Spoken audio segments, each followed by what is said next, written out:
Écoutez Sirot Relek Rav Dalet, première sira sur Shoftim. Dans la paracha figure la mitzvah de nommer sur le peuple juif un roi. Et quand on voit que la Torah elle-même nous demande d'avoir un roi, il y a un épisode de la Torah qui pourrait nous paraître surprenant. Parce qu'on connaît très bien l'histoire de Shmuel Hanavi, le prophète Shmuel, qui avait beaucoup reproché au peuple juif le fait qu'à son époque, il voulait absolument nommer un roi. Et c'était apparemment quelque chose qui n'était pas convenable aux yeux de Dieu. Alors que quand on regarde maintenant notre paracha, on voit que c'est une mitzvah de la Torah de nommer un roi. Donc il y a quoi d'étonnant à ce qu'ils aient demandé un roi. Et puis quand on regarde la Gemara Sanhedrin, on nous dit qu'il y a certaines mitzvot que les Juifs ont reçues lorsqu'ils sont rentrés en terre d'Israël, dont la mitzvah de nommer un roi. Donc on voit que c'est une grande mitzvah. Pourquoi on leur a reproché, pourquoi Shmuel a reproché au peuple juif de vouloir nommer un roi à leur tête? Alors on pourrait dire, eux, à leur époque, le roi n'était pas convenable ou peut-être pas bénéfique pour eux en tout cas. Alors s'il n'était pas convenable, pourquoi finalement Shmuel il a quand même nommé un roi, il a fini par nommer un roi à Shaoul? Alors pour comprendre tout ça, le rabbi il va expliquer les choses de la manière suivante.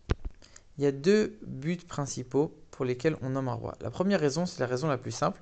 Si on nomme un roi, c'est pour qu'il y ait de l'ordre dans le pays. Donc en deux mots, mettre un peu d'ordre dans le pays avec un gouvernement, avec des règles, pour que les gens se comportent comme il faut. Et la deuxième raison qui est un peu plus profonde, c'est que même quand les gens se comportent comme il faut, il y aura forcément des choses à leur expliquer, des choses qu'ils ignorent. C'est-à-dire que même des gens qui se comportent comme il faut, ils vont forcément avoir des choses à apprendre.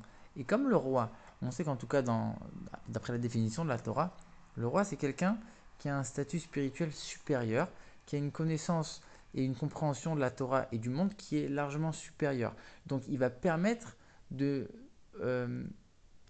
de diffuser, de faire comprendre au peuple juif certains concepts, certaines pratiques qu'ils n'auraient pas pu comprendre par eux-mêmes, même si c'est des gens qui se comportent comme il faut. Donc quelque part, le roi, il est l'intermédiaire entre Dieu et le peuple juif pour amener et dévoiler de manière concrète la royauté de Dieu sur terre. Donc quand on a un peuple qui ne se comporte pas forcément comme il faut, le fait de leur mettre un roi, ça va leur rappeler que quelque part, ils ont une certaine soumission à avoir. De la même manière qu'ils ont cette soumission devant le roi, devant le royaume, ils doivent avoir cette soumission envers Dieu. Mais quand on parle de gens qui se comportent déjà comme il faut, ils ont déjà cette soumission à Dieu, alors ils pourront atteindre des niveaux qui seront encore plus élevés.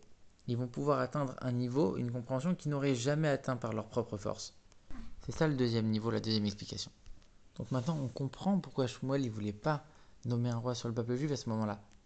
Eux ils ont dit on veut un roi pour faire comme les autres peuples. Ils n'ont pas dit on veut un roi pour s'élever spirituellement, pour atteindre un niveau qu'on ne pourra jamais atteindre. Ils veulent un roi parce que les autres aussi ils ont un roi et nous aussi on veut copier les non-juifs. Shmuel, à Navi, il voulait qu'ils aient une véritable crainte de Dieu par leur propre force, par leur propre effort, et pas qu'on vienne leur imposer quelque chose, comme quand on met des règles à quelqu'un qui est en train de faire n'importe quoi pour éviter qu'il fasse des bêtises. C'est pas ça, ils voulaient qu'ils s'élèvent par leur propre force pour obtenir une crainte de Dieu d'une certaine qualité. Et là, ils ont montré qu'ils n'étaient pas du tout à ce niveau-là. Donc c'est pour ça que Shmuel il était déçu. Et d'un autre côté, ils ne pouvaient pas non plus les laisser sans rien et leur dire bah, vous savez quoi, vous n'avez pas le niveau, je vous laisse vous débrouiller et puis c'est tout. Il dit quand même, je vais leur donner un roi. Ils ont que le niveau 1 où ils ont besoin qu'on leur mette des limites parce que sinon ils vont faire n'importe quoi. Donc je vais quand même leur mettre un roi. Mais c'est dommage qu'ils n'aient pas compris qu'ils auraient pu atteindre le deuxième niveau, le niveau où ils vont atteindre un niveau spirituel beaucoup plus grand et pas seulement se mettre des barrières pour éviter de faire n'importe quoi. Maintenant, l'enseignement de tout ça dans notre service de Dieu à nous, à notre époque, le rabbi dit que c'est vrai qu'on n'a plus de rois aujourd'hui, mais on sait que les sages sont appelés des rois. Donc la mitzvah de nommer un roi, elle peut être comparée à la mitzvah de trouver un rave, d'avoir son propre rave, son propre maître. Alors il y a certaines personnes qui pensent qu'ils n'ont pas besoin d'avoir un rave, ou alors qui vont dire, moi le rave, je ne vais pas lui demander n'importe quelle chose, que les choses importantes, mais toutes les petites choses, je peux les gérer tout seul, sans aucun problème. Il y en a d'autres qui pensent, ça fait tellement longtemps que je suis tout seul, je vais pas aller voir un rave de toute façon. J'ai atteint un niveau tellement bas, bah, je vais me débrouiller tout seul et je vais me sortir de ma situation et je vais progresser comme il faut, mais avec mes propres forces. Dieu il va m'aider et puis c'est tout.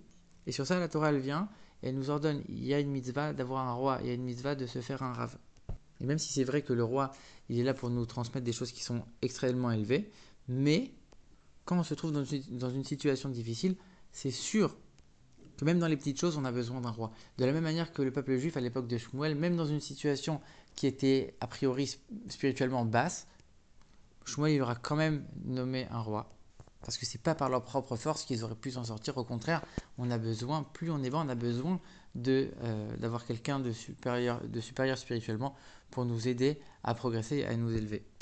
Et même s'il y en a certains qui disent qu'ils n'arrivent pas à trouver le rave qu'il faut, le rabbi dit c'est impossible qu'il n'y ait pas un juif qui ait plus de crainte de Dieu et d'amour de Dieu que toi. C'est forcément qu'il y a un juif comme ça que tu dois trouver et nommer sur toi en tant que rave. Mais on ne peut pas le trouver comme ça, il faut aussi parfois faire des efforts, il faut travailler, il faut suer pour essayer de trouver la bonne personne qui va, oui, être ton rave. Et si tu fais les efforts qu'il faut, c'est sûr que tu vas trouver. Et après avoir passé la première étape où juste on va nous mettre des barrières pour éviter de faire des bêtises, on va atteindre la seconde étape qui va être de progresser et de s'élever spirituellement. Et on sait qu'on est juste avant la venue de Mashiach. Et on dit que Mashiach, il est à la fois roi et à la fois rave. Donc c'est très lié avec cette idée de comparer la mitzvah de nommer un roi et de se faire un rave.